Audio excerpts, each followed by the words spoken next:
அனைவருக்கும் வணக்கம். நீங்கள் நம்ம சேனலுக்கு புதுசுன்னா பக்கத்தில் இருக்கிற பெல் பட்டன் அமைத்தி சப்ஸ்கிரைப் பண்ணிக்கோங்க.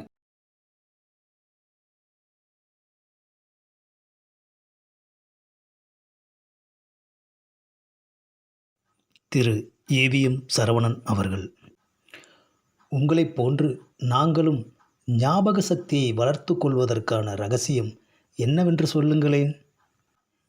ஞாபக சக்தி என்பது மூளை எனும் கழனியில் நாம் இடுகிற சிந்தனை எனும் எருவை பொறுத்தது. ஏரினும் நன்றான் இரு இடுதல். இது வள்ளுவரின் வாக்கு. மன உறுதி என்கின்ற அச்சாணியில் மாற்றங்கள் சுழல்வதால் அவற்றின் நிலைப்பாடுகள் தவறுவதில்லை. திரு நடிகர் பிரசாந்த் அவர்கள், நீண்ட நாட்களாக எனக்கு மனோகரா, வீரபாண்டிய கட்டபொம்மன் இந்த மாதிரி சரித்திர படத்தில் நடிக்க வேண்டும் என்று ஆசை.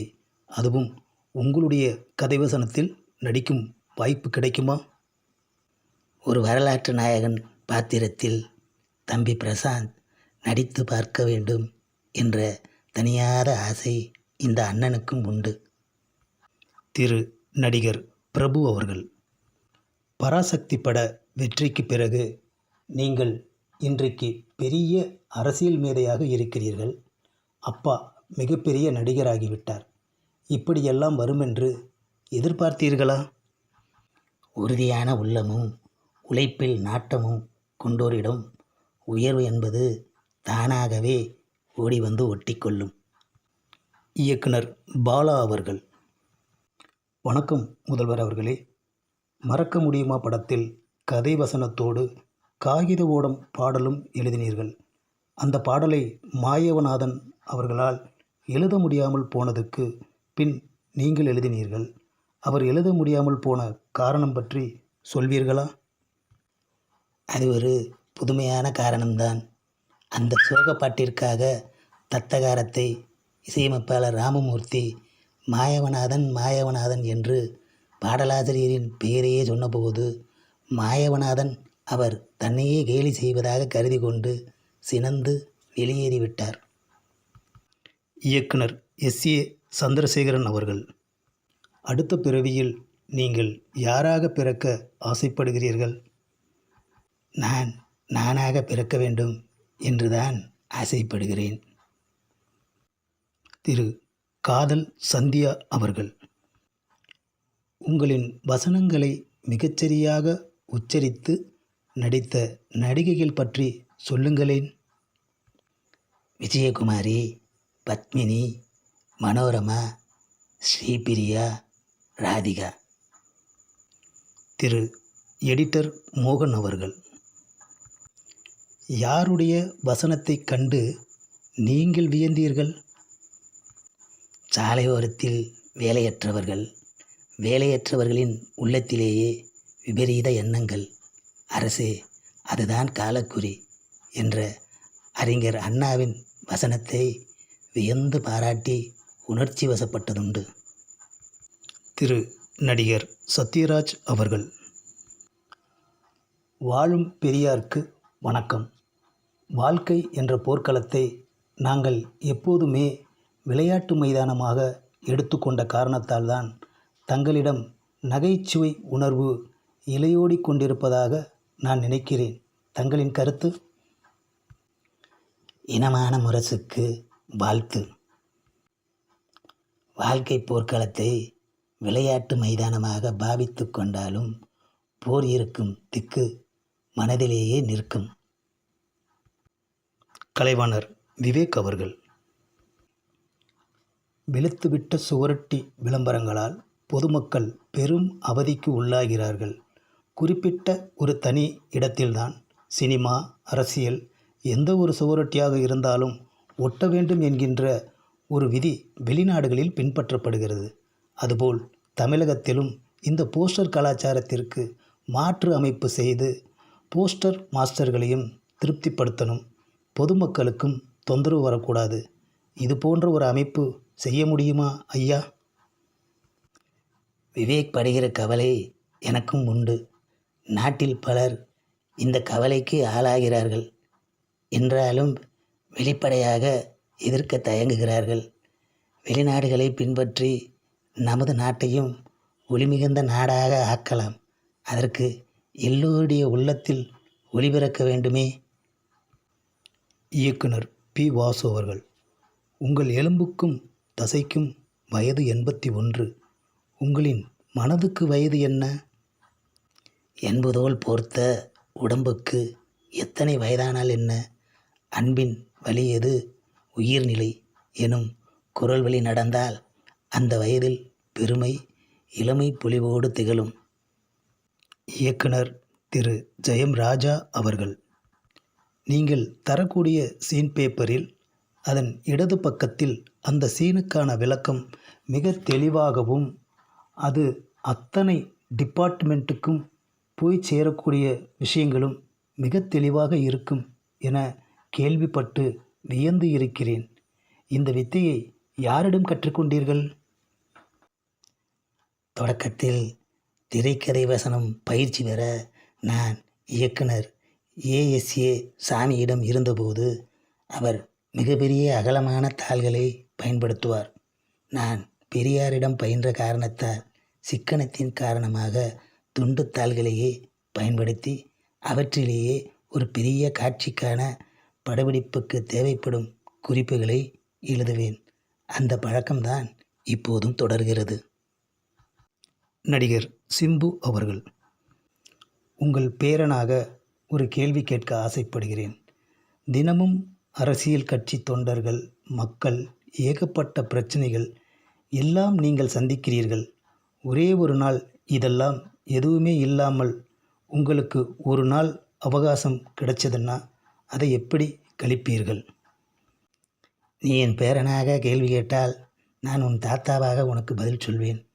1 மணி நேர அவகாசம் கிடைத்தாலும் முரசொலிக்கு கடிதம் எழுதி முடித்து விடலாம், கவிதை எழுதிவிடலாம், கோட்டைக்கு சென்று கோப்புகளை பார்க்கலாம், எஞ்சிய நேரம் என் அரும் உடன்பிறப்புகளை சந்தித்து உரையாடலாம். இப்படியே நினைவுகள் என்னை செயல்பட வைக்கும். இயக்குனர் திரு லிங்குசாமி அவர்கள், ஐயா வணக்கம். உங்களுடைய இத்தனை வருட வாழ்க்கையில் என்றைக்காவது ஒரு கணம், ஒரு நிமிடம் கடவுள் இருந்தாலும் இருப்பாரோ என்று தோன்றியதுண்டா? அந்த ஒரு கணம் என் வாழ்க்கையில் குறுக்கே வராததற்கு ஒருவேளை கடவுள்தான் காரணமோ? இயக்குனர் திரு சீமான் அவர்கள், வணக்கம் ஐயா. கணக்கில் அடங்காத பொதுக்கூட்டங்கள், மாநாடு என்ற பெயரால் மாபெரும் மக்கள் வெள்ளம், உடன்பிறப்பே என்ற ஒற்றை சொல்லுக்காக உயிர் சிலிர்த்து கைத்தட்டுகிற தம்பிமார்கள் பெருங்கூட்டம், முத்தமிழ் அறிஞர் என்ற அரும்பட்டம், முதலமைச்சர் என்கிற பெரும் பதவி, இத்தனையும் பார்த்த நீங்கள் நெருக்கடி நிலை காலத்தில் சென்னை அண்ணா சாலையில் அண்ணா சிலை அருகில் தன்னந்தனியாளாய் நின்று துண்டறிக்கை கொடுத்தபோதும் ஒரு நள்ளிரவில் கைது செய்யப்பட்டு சென்னை மத்திய சிறைச்சாலையின் முன்பாக வெறும் லுங்கி பனியனோடு தரையில் அமர்ந்து எதிர்ப்பை தெரிவித்த போதும் உங்கள் மனநிலை எப்படி இருந்தது? நீ இருக்கும்போது, உன் நெஞ்சில் நான் இருக்கும்போது எதற்காக நான் அஞ்ச வேண்டும்? எப்போதும் போல் எதையும் தாங்கும் இதயமாகத்தான் இருந்தது. மறைந்த நடிகை பத்மினி அவர்கள், நான் நடித்த படங்களில் எனக்கு பிடித்தது ராஜா ராணி கேரக்டர். உங்களுக்கு அதிகமாக பிடித்த படம்? அனார்கலிக்கு ராஜா ராணி பிடிக்கிறது. அடியேனுக்கு ஆரூருக்கு அருகில் உள்ள சிக்கல் சண்முக சுந்தரத்தை பிடிக்கிறது. இயக்குனர் திரு கே.எஸ். ரவிக்குமார் அவர்கள், தமிழ் படங்களுக்கு தமிழில்தான் பெயர் வைக்க வேண்டும் என்று நிறைய பேர் ஆசைப்பட்டார்கள். சிலர் தவித்தார்கள், சிலர் அச்சுறுத்தினார்கள், சிலர் அராஜகம் பண்ணினார்கள். அந்த சூழலில் முதல்வரானதும் நீங்கள் தமிழில் பெயர் வைப்பவர்களுக்கு முழு வரிவிலக்கு என்று அறிவித்தீர்கள். ஒரே நாளில் எல்லாமே மாறிவிட்டது. இந்த சாதுரியம், புத்திசாலித்தனம், ராஜதந்திரம் உங்களுக்கு மட்டும் எப்படி சாத்தியப்படுகிறது? நான் தமிழை மட்டுமல்ல, தமிழரையும் ஆய்ந்து அறிந்தவன். அதன் விளைவுதான் இந்த ராஜதந்திரம். நடிகர் திரு விஜய் அவர்கள், நீங்கள் சின்ன வயசில் வீட்டில் சட்டம் ஒழுங்கை காப்பாற்றிருக்கீங்களா? நல்ல பிள்ளையாக இருந்திருக்கீங்களா? இல்லை சேட்டை செய்கிற பிள்ளையாக இருந்திருக்கிறீங்களா? தம்பி, சின்ன வயசிலேயே பெரியார் பின்னால் ஓடும் பிள்ளையாக ஆனதுனால வீட்டார், தெருவார், ஊரார் என்னை வெறுப்போடு பார்த்து இது உருப்படாது என்று சாபம் கொடுத்து கொண்டிருந்ததை அப்போதே நான் கேள்விப்படாமல் இல்லை. நடிகர் விஜய் மற்றொரு கேள்வி. கலை, அரசியல் இந்த இரண்டில் எதில் உங்கள் ஆன்மா திருப்தி அடைகிறது? ஆன்மாவில் எனக்கு நம்பிக்கை இல்லை. கலை எனக்கு உற்சாகத்தை வழங்கியது. அரசியல் என் பயணத்தில் ஊக்கத்தை வழங்கியது. நடிகர் கமலஹாசன் அவர்கள். கலைஞரை கேள்வி கேட்க துணிந்தவர்களுக்கு தக்க பதிலடியோ கண்டிப்பாக கிடைக்கும் என்பதுதான் செய்தித்தாள் படிக்கத் தொடங்கிய காலம் முதல் அறிந்த செய்தி. அவர் பதில் சொல்ல முடியாமல் திணறிய கேள்வி என்பது ஒன்றும் கிடையாது என்பது சரித்திரம் எனக்கு சொல்லும் செய்தி. இவரை கேள்வியெல்லாம் கேட்கக்கூடாது, தேவையானதை கேட்டுக்கிறதே பெட்டர். அதுவும் எனக்காக கேட்கிறதை விட எங்களுக்காக கேட்பதென்பது சிறப்பாக தோன்றியது. ஒரு கேள்விதான்.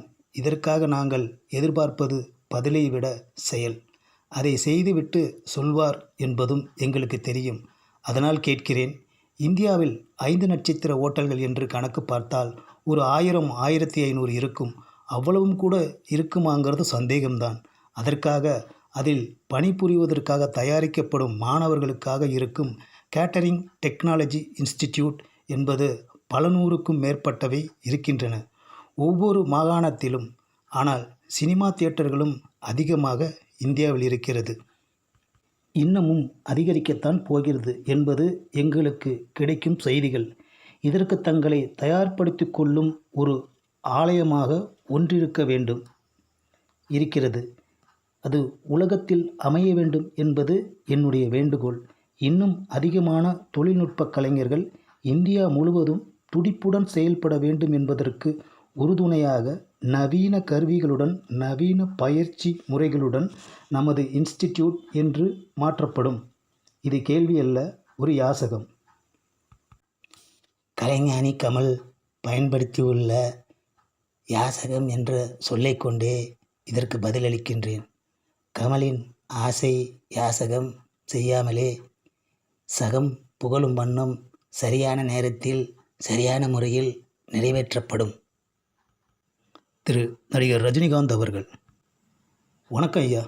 சிவாஜி படப்பிடிப்பின் போது மதிப்புக்குரிய சாலமன் பாப்பே அவர்கள் கூட பழகுற ஒரு வாய்ப்பு கிடைச்சிது. மிகப்பெரிய மனிதர். அவர் பார்க்கும்போது ரொம்ப ஆச்சரியமாக இருந்தது. இந்த வயசுலேயும் அவருடைய துடிப்பு, உற்சாகம், சந்தோஷம், மகிழ்ச்சி, ஆரோக்கியம் இதெல்லாம் பார்த்தா இளம் பையன் மாதிரி இருக்கார். அவர்கிட்ட நான் கேட்டேன், இதுக்கெல்லாம் என்ன காரணம்னு. அவர் டயட் பண்ணுறேன், வாக்கிங் போகிறேன், யோகா பண்ணுறேன், உடற்பயிற்சி பண்ணுறேன் அப்படின்னு சொல்லுவார்னு எதிர்பார்த்தேன். ஆனால் அவர் சொன்னது ரொம்ப ஆச்சரியமாக இருந்தது. என்னென்னா, இதெல்லாம் ஒன்றும் பண்ணலை, நான் இலக்கியம் படிக்கிறேன்னு சொன்னார். இலக்கியம் படித்தா இவ்வளோ சந்தோஷமாக, இளமையாக, ஆரோக்கியமாக இருக்க முடியுமா? அப்படியாங்கிறது எனக்கு தெரியலை. அரசியலை விட இலக்கியம்தான் உங்கள் இதயத்துக்கிட்டேயே இருக்குதுன்னு எல்லோருக்கும் தெரிஞ்ச விஷயம். அதனால் உங்களோட இளமை, ஆரோக்கியம், மகிழ்ச்சிக்கு இதுதான் ரகசியமா? இலக்கியத்தில் ரகசியம் எதுவும் இருக்கா? உங்கள் வாயால் நானும் மற்றவங்களும் தெரிஞ்சுக்கணுன்னு ஆசைப்பட்றோம். இலக்கியம் என்னை பொறுத்தவரையில் என் லட்சிய பயணத்தில் இடையிடையே சோலை தரும் சுகம். அதற்காக அதையே சுவாசம் என்று கருத மாட்டேன். ஊக்கத்தோடு உழைத்தால், உண்மையாக இருந்தால் ஒரு குறையும் வராது என்கிறபோது இளமையும் பற்றி வளருமே தவிர வாடாது. இதற்கு சூப்பர் ஸ்டாரே ஒரு உதாரணம்.